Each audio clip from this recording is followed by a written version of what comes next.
This. Oh, I pressed it and it happened. Oh, what? Stand by. That's weird. Signal loss, really? Stand by? This is a test of the emergency alert system and NOAA weather radio's warning alarm.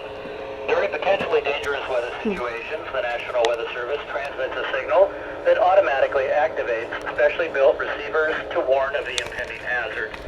Tests of the receivers are normally conducted by the National Weather Service every Wednesday near 12 noon. When there is a threat of or existing severe weather in the area on Wednesday, then the test is postponed until the next day without a severe weather threat. The following tones will conclude this test.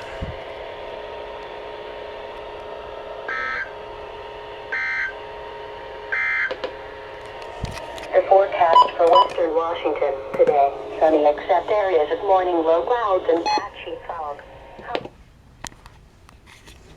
Well, there's a report weekly test for you. I'm gonna check the Eaton really quick to see if it went off. Probably not, but it's gone off once. Nope. Well, bye.